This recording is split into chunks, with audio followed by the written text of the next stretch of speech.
Olá, meus amigos, um dia de muita paz para todos nós. Hoje, exatamente 26 de agosto de 2022, estamos nós reunidos para estudarmos a obra Ave Cristo. E hoje nós iremos iniciar um novo capítulo, o capítulo 4, intitulado Sacrifício. Vamos envolver a nossa irmã Carla, que irá fazer a nossa prece de gratidão. Logo depois, a nossa irmã Aramita irá fazer a recapitulação do nosso estudo.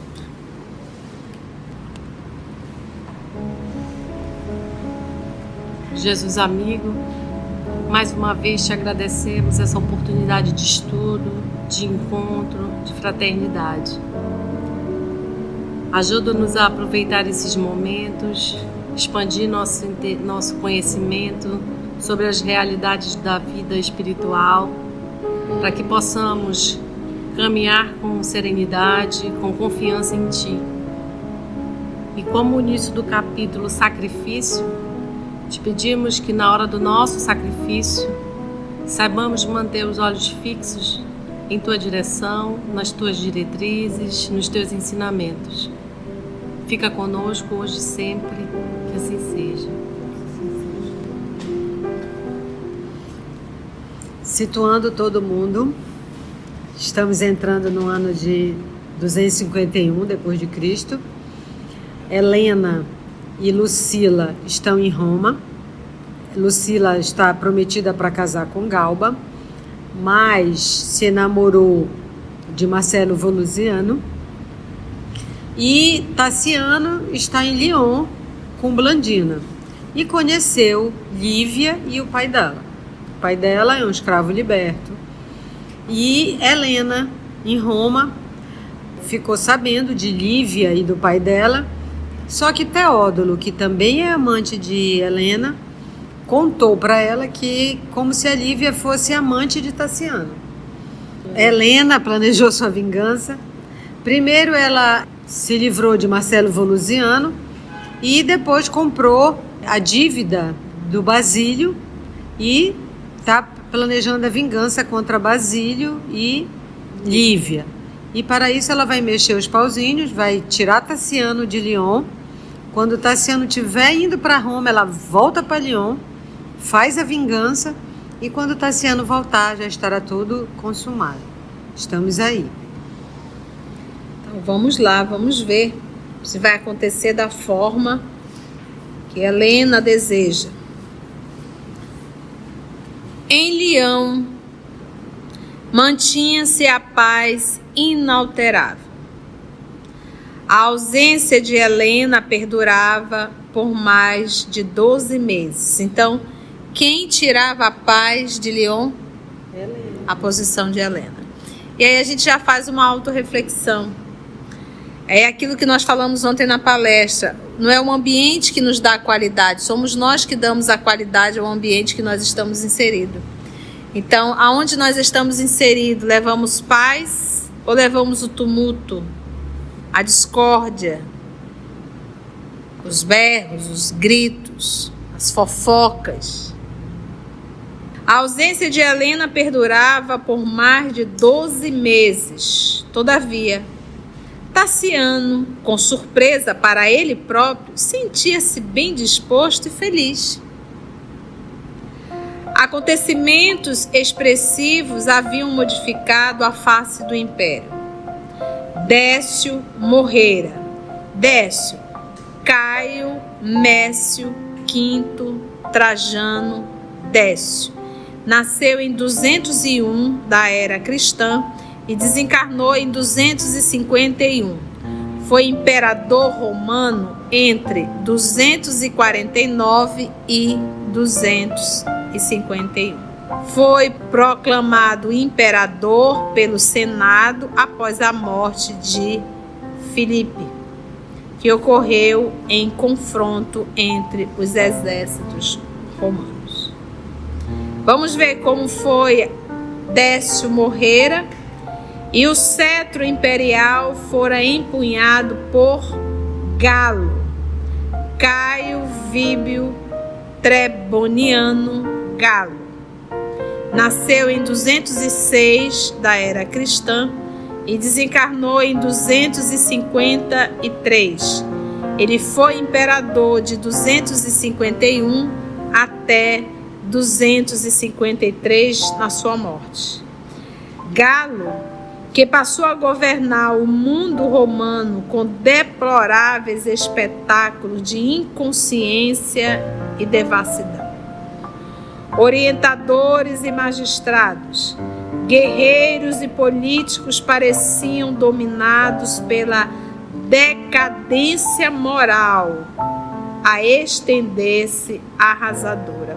Aí quando eu leio, nós estamos aqui no ano de 250 da era cristã, 250, 251, mas quando eu leio essa decadência do império, essa decadência política, e a gente para refletir e diz, meu Deus, há quantos séculos, há quantos milênios, muitos não estão reencarnando com a responsabilidade política e estão a bom falir. Repetindo, então. E aí eu penso também na tolerância divina. Na tolerância divina. Isso aqui é novidade? Não é. Guerras, lutas, roubos. Há milênios, a bem repetirmos os mesmos erros. Devassidão. Orientadores e magistrados, guerreiros e políticos pareciam dominados pela decadência moral a estender-se arrasadora. Aí vem terrível epidemia começar a lavrar em todas as províncias romanas. Qualquer é mera coincidência, tá? Nós vivemos agora uma Covid. E mais uma vez a gente diz, é a primeira vez? Quantas já vivemos? Há quem diga que isso tudo é um mero acaso, que isso é um incidente, que Deus perdeu o controle, isso fugiu à lei de causa e efeito. O que nós aprendemos em O Livro dos Espíritos? Que a dor é o último recurso que Deus utiliza para educar o homem. É o último recurso. Então a gente olha assim, a gente não tem noção da quantidade de maldade que foi evitada nesses 2 anos. Porque não houve oportunidade para ser realizada. Então foi um freio muito grande que foi realizado pela providência divina. Quando nós escutamos os estudos de 2017, 2018, em que várias vezes a gente fala, eu acho tão interessante, porque naquele período, quando que nós íamos imaginar que íamos ter pandemia? Mas a nossa fala é interessante, que te diz assim, ao decorrer do dia, por exemplo, o brasileiro ele come muito fora, muito em restaurantes, em boteco da rua, porque tem um boteco em cada canto da rua. E as pessoas ali fazendo alimentação, às vezes sem absolutamente nenhuma higiene, nenhum critério. Quantas vezes a gente não se alimenta de algum pedaço do alimento que está contaminado e a gente não tem que desencarnar e a misericórdia divina, sem a gente saber, atua no nosso organismo? E é interessante a gente falar lá atrás. Então, ao decorrer do dia, nós temos 1000 contatos com bactérias, com uma série de coisas que a gente nem chega a saber, mas que a espiritualidade age, porque não temos que passar por isso. E com o Covid, a gente ficou mais claro ainda. Quantas pessoas tiveram contato e não adquiriram? E quantas pessoas estavam apavoradas, desesperadas e adquiriram? Não é verdade? Então a gente vai parando e vai refletindo que tudo está sim submetido à programação divina. Olha aqui. Aonde foi essa peste? Surgiu aonde? Numa festa. em Neocesareia. Eu não consegui achar Neocesareia. A gente acha Cesareia, mas não Neocesareia. E por toda parte clamava-se que a doença maligna era fruto da feitiçaria cristã. Até esse comportamento não mudou. Olha, isso aí é Deus castigando. Olha, isso daí é porque o povo isso. Você vê que a nossa fala ainda é a mesma. Então aqui a culpa era de quem? Dos cristãos. Por quê? Porque como era um povo politeísta, eles acreditavam que os cristãos estavam afrontando os deuses e logo os deuses se revoltavam mandando uma peste. Sacerdote das divindades olímpicas, valendo-se do ensejo da oportunidade, procuravam firmar a superstição, espalhando a notícia de que os deuses flagelavam o povo, combatendo a mistificação nazarena, a alastrar-se invariável. Então, não estava aumentando o número de cristãos? Estava. Então, eles tinham que contra-atacar, né? Eles tinham que fazer ali, de alguma forma, para tentar fazer com que o cristianismo não tomasse uma proporção maior e em detrimento do politeísmo. Em razão disso, as preces coletivas eram alimentadas nos santuários dia e noite. Templos numerosos descerravam-se à caridade. Descerrar aí é abrir, tá? Abriam-se mesmo para a caridade, acolhendo os enfermos e os agonizantes. Sacerdote de Júpiter. Então, vamos lá, lembrar Júpiter era o deus romano do dia, do céu e do trovão, tá? Júpiter. De Cíbele, mãe dos deuses. Ela era da Frígia, né? Cíbele. E de Apolo, Apolo, greco-romano, tá, gente? Era deus do sol e da lua. Então, Júpiter, Cíbele e de Apolo reuniam-se em orações, implorando a assistência e o socorro de Esculápio. Esculápio, também da cultura greco-romana, é o deus da medicina e da cura. Então, você vê que o povo aí saía pedindo para todos os deuses, em cujos altares os galos e as serpentes se multiplicavam para os sacrifícios votivos, né? Não ia lá sacrificar os animais para que pudesse exatamente acalmar os deuses e aí, quem sabe, diminuir essa epidemia. Contudo, ao lado da unificação dos cultos e dos crentes, em torno do Deus da medicina, o ódio ao cristianismo recrudescera. Edifícios piedosos voltavam a sofrer lapidações e incêndios. Os seguidores de Jesus, com mais rigor, eram apedrejados, presos, banidos ou exterminados sem compaixão. Vocês já perceberam que todo início de capítulo o Emmanuel nos dá as orientações da parte política do local? Pode prestar atenção. Ele vem com toda a parte histórica, política, econômica, logo no início do capítulo, para nos situar. Os seguidores de Jesus, com mais rigor, eram apedrejados, presos, banidos ou exterminados sem compaixão. Tassiano, que jamais se modificara espiritualmente, embora emudecesse quanto ao Evangelho, em homenagem à memória do Pai, no íntimo considerava justo o novo movimento de repressão. Você lembra o que o nosso Tassiano fazia antes de reencarnar, Amita? Ele ia para os circos incentivar os encarnados a gritar e a ser contra os cristãos nos sacrifícios. É algo que ele gosta. Então aqui o pai já movimentou algo dentro dele. Então ele não expressa mais, ele não faz mais a perseguição em memória do pai, a quem ele muito amou. mas dentro dele ele está satisfeito com a perseguição. A gente já percebe que o trabalho do pai dele já está fazendo um efeito dentro dessa alma. Ele já não mais realiza. Ele pensa, mas não realiza. Já houve um progresso? Sim. Ignorando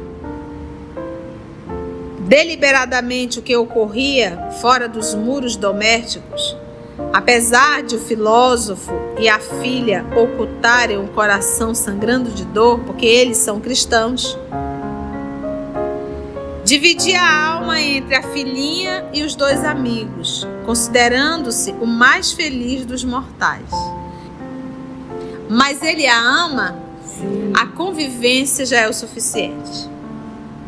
Para quem ama verdadeiramente. Sentindo-se reviver, parecia buscar no amor plenamente vivido em espírito abençoada fonte de energia e revigoramento, porque o amor faz isso. Refletia sobre a conveniência de a esposa demorar-se indefinidamente em Roma para a garantia da felicidade de ambos. Ele queria que ela ficasse lá, né? Quando Teódulo chegou da cidade imperial, com visíveis demonstrações de ansiedade, trazendo-lhe a carta em que a companheira lhe suplicava a presença imediata. Helena parecia vazar todo o coração na longa missiva, na longa carta. Notificava-lhe que, não obstante desejosa de voltar a casa, lutava com a ingrata moléstia da primogênita, da filha mais velha, né? Que os médicos acreditavam na vizinhança do túmulo. Não era esse o plano dela? Era. Pintar realmente uma situação muito difícil para sensibilizar o coração do pai para ir ver a filha Lucila. Lucila piorava dia a dia. Implorava-lhe, por isso, lhe fosse ao encontro, levando Blandina. Descrevia comovedoramente os lances críticos de sua preocupação maternal. Desvelava-se sozinha. Galba, o tio e noivo, permanecia na campanha, atendendo a interesses particulares, e Anacleta padecia inevitável esgotamento. O próprio Vetúrio, exausto e abatido, rogava-lhe esquecer quaisquer sabores do pretérito, de vez que aguardava, não como sogro, e sim como pai, de braços abertos. E aí, é uma psicopata? Tassiano sentia-se excessivamente distanciado de Helena e Vetúrio para chorar por eles. Entretanto, a perspectiva de perder a filha enferma doía-lhe ao coração. Lágrimas visitaram-lhe os olhos, enquanto meditava naquela primeira flor dos seus ideais de paternidade. Que fizera ele, genitor responsável pela jovem prestes a morrer? Lucila crescera, absorvida pelos caprichos maternos. Efetivamente, nunca se dispusera ele a devotar-lhe maior atenção. Não seria razoável compensá-la agora com algum carinho?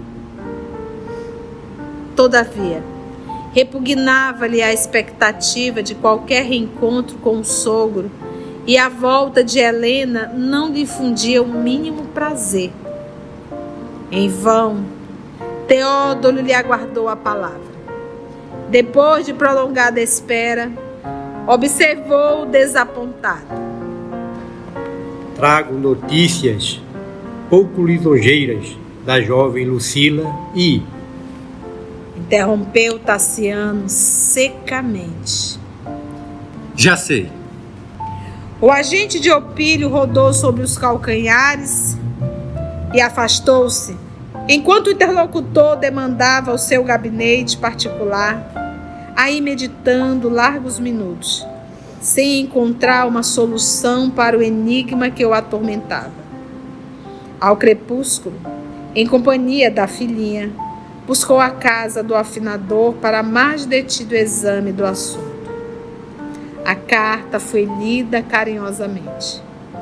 Lívia empalideceu, mas procurou dominar-se contra qualquer emotividade menos construtiva. A mensagem de Roma conturbara-lhe a alma. Aquelas palavras da senhora distante lhe impunham a dolorosa convicção de que a afetividade de Tassiano não lhe poderia pertencer.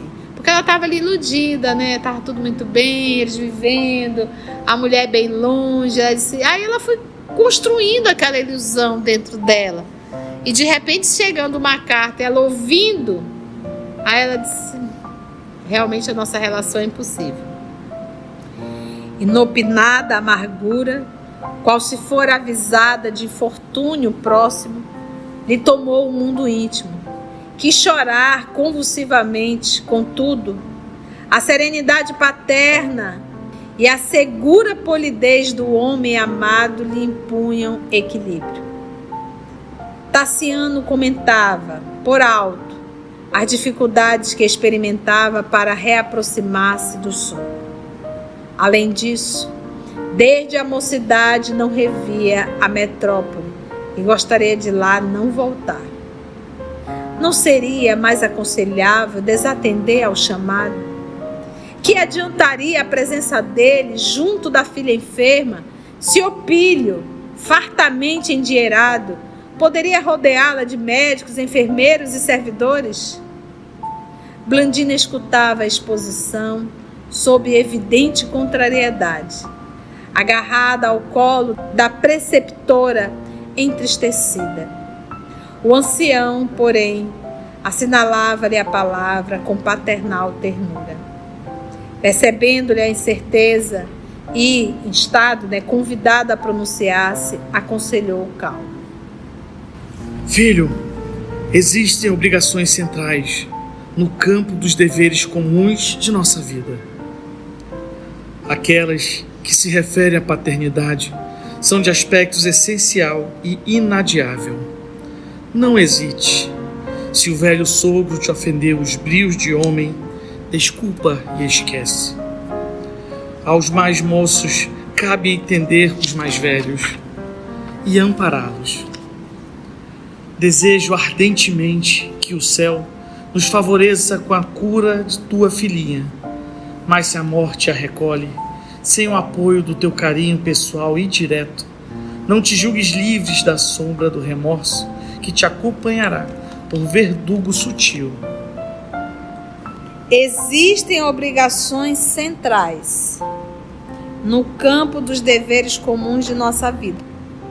Aquelas que se referem à paternidade, a nível de obrigação, são de aspecto essencial e inadiável. Hoje nós estamos vivendo relações descartáveis. Não é verdade? O povo casa descasa, casa descasa, casa descasa e as crianças vão ficando. E aqui eu volto e digo, aquelas que se referem à paternidade são de aspecto essencial e inadiável. Homens, não abandonem seus filhos. A relação pode até não dar certo, mas nunca deixe de ser pai. Eu digo que tem uma frase que me emociona quando eu lembro. Foi o meu pai dizer assim: nunca permiti um filho meu chamar outro homem de pai. Criou os 9 filhos. Então hoje, infelizmente, nós temos um número muito grande de machos e fêmeas irresponsáveis que abandonam os seus filhos para avô e avó tomar conta. Vai ter que prestar conta.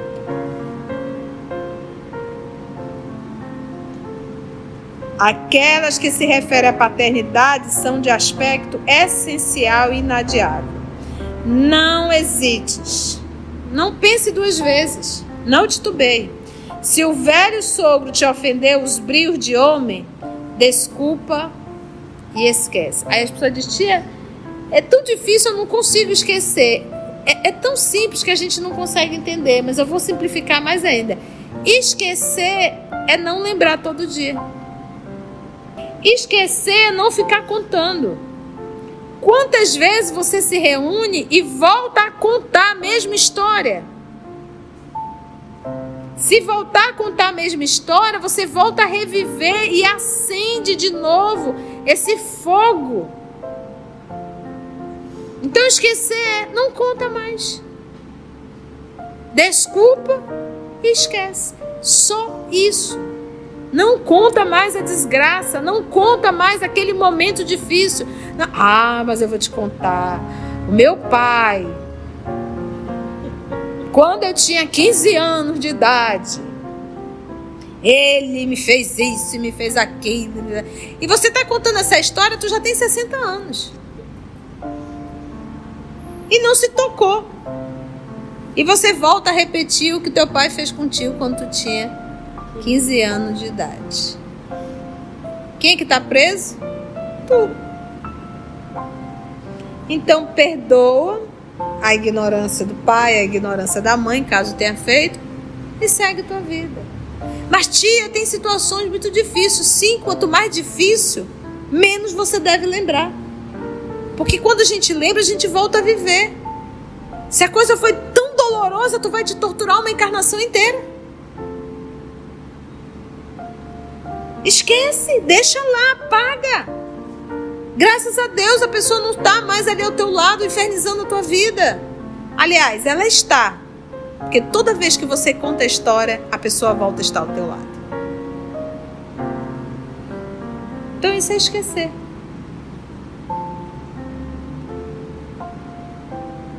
Se o velho sogro te ofendeu os brios de homem, desculpe e esquece. Aos mais moços, cabe entender os mais velhos. Cabe entender. Porque eu, na condição de mais jovem, vou querer mudar o mais velho? O que me cabe? Entender. Eles não vão mudar.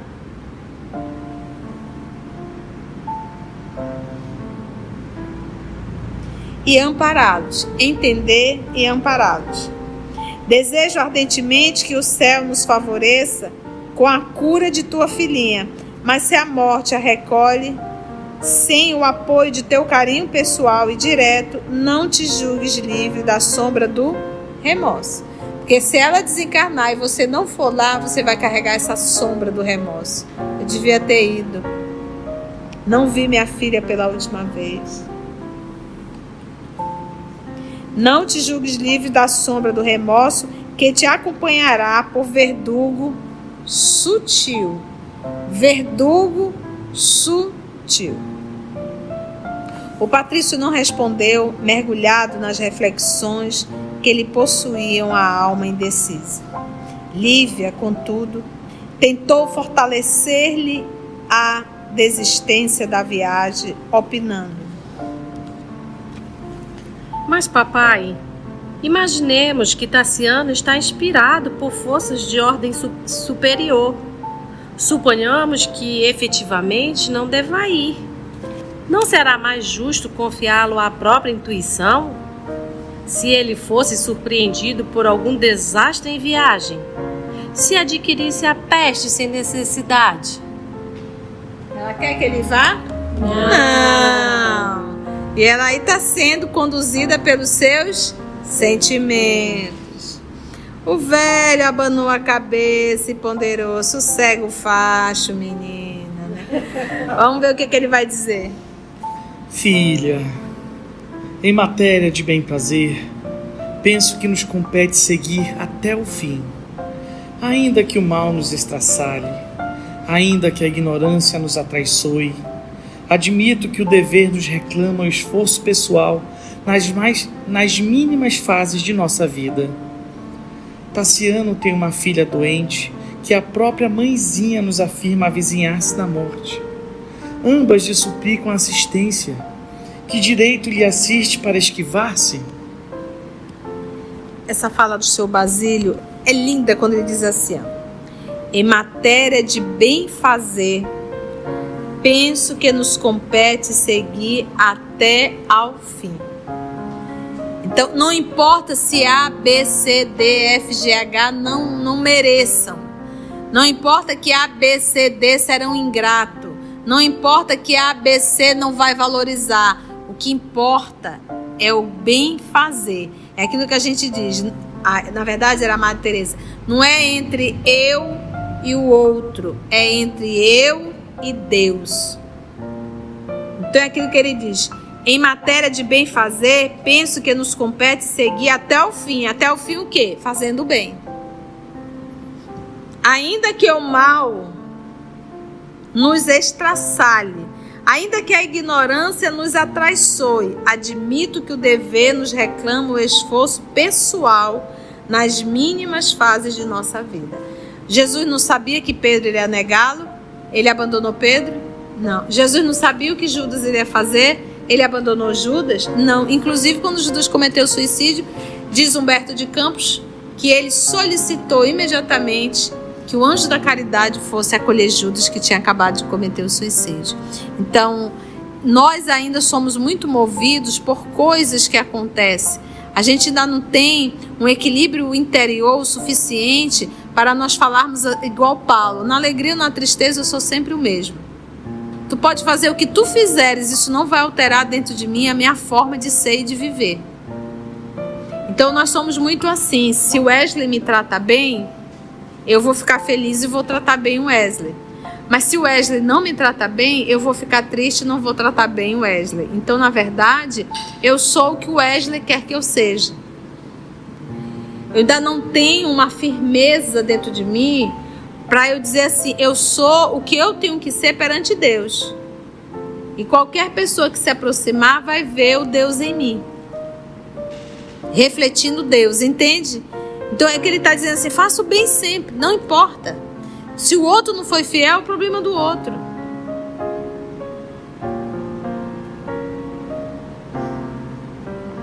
Dentro da experiência que os anos lhe haviam conferido ao coração, Basílio aduziu depois de breve pausa. Se fosses tu, a esposa atormentada pela aflição, desculpar-lhe-ias a ausência? Aí ele colocou Nosso Senhor Jesus. Trate o outro da mesma forma que você gostaria de ser tratado, caso você estivesse no lugar do outro. Então o que ele fez? Colocou a filha no lugar da... A moça desistiu de argumentar. Pô, pai, pegou pesada, né? Mas Blandina, imprimindo bom humor à cena íntima, interferiu perguntando: Papai, por que não levar o vovô Basílio e Lívia conosco? Não poderíamos viajar os 4 juntos? O ancião afagou-lhe os cabelos aveludados e escuros e observou alegre: Não, Blandina. Uma viagem longa não pode ser acontecimento para todos. Ficaremos à espera. Quando voltares, teremos novas músicas. É possível regresses trazendo uma harpa nova. Naturalmente, a mãezinha verá teu progresso artístico e compensar-te-á o esforço com moderno instrumento. Quem sabe? A menina sorriu orgulhosa. Doces melodias rendilharam os sonhos daquelas 4 almas afins. Então é isso, quando as almas afins se encontram, elas se bastam. É por isso que nós encontramos pouquíssimas almas afins. Tia, eu não entendi o que a senhora quis falar com isso. Porque quando as almas afins se encontram, elas se reúnem e se bastam, elas fecham aquele ciclo, entendeu? O círculo, elas se fecham ali e se bastam. E o que a misericórdia divina quer que a gente faça? Que a gente interaja, que a gente vá ao encontro da família universal.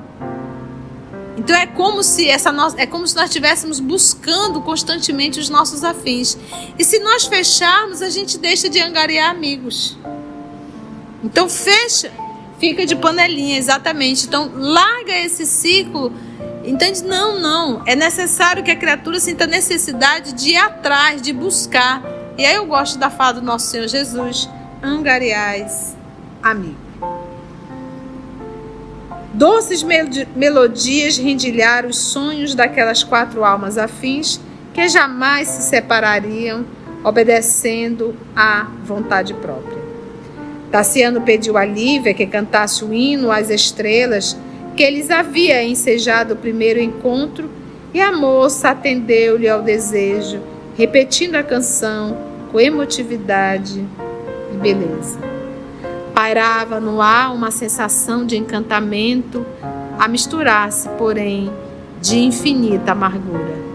Com exceção de Blandina, cujo riso fácil lhe denunciava a despreocupação infantil, os demais pareciam interessados em afivelar ao rosto a máscara de uma tranquilidade em absoluto desacordo com os aflitivos presságios que lhes invadiam os corações.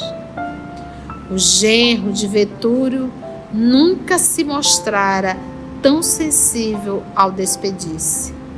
Prometeu a Lívia o retorno rápido. Não se demoraria. Já que a jornada se impunha inadiável, partiria no dia seguinte, com o propósito de satisfazer apenas as obrigações estritamente necessárias. Que ela não temesse. Pretendia estudar com a esposa uma separação honrosa, ainda que não pudesse desfrutar, Lívia e ele, da aventura nupcial. Desejava consagrar-se ao bem-estar dela e de Basílio, a quem estimava como pai. Um sítio aprazível nas vizinhanças era o ideal do momento. Estava convencido de que Helena, tão logo se realizasse o consórcio de Lucila, caso a doente conseguisse recuperar-se, preferiria o mundo romano em companhia de Teódulo, de vez que ele, Tassiano, achava-se decidido a modificar a própria situação. Restituiria então a propriedade ao sogro e transferir-se-ia com Blandina para algum recanto em que pudesse viver todos juntos. Sentia-se moço, robusto, podia trabalhar com mais intensidade. Nunca perdera a brilhante forma física, em razão dos exercícios a que se devotava com escravos de sua casa, alguns deles excelentes gladiadores. Fica a dica. Quer continuar com a brilhante forma física? Exercício físico. Por que recear o futuro quando tudo lhe favorecia os desejos? Cenas do próximo capítulo. Foi bom, gente? Deu para aprender? E os nossos amigos que estão acompanhando pelo canal, recebam dessa tia, da equipe OS, um abraço bem carinhoso. E agradecemos a Deus, nosso Pai, agradecemos a Jesus, o amor de nossa vida, e aos amigos espirituais aqui presentes. E se Deus nos permitir, até o nosso próximo encontro. Graça te damos, Senhor.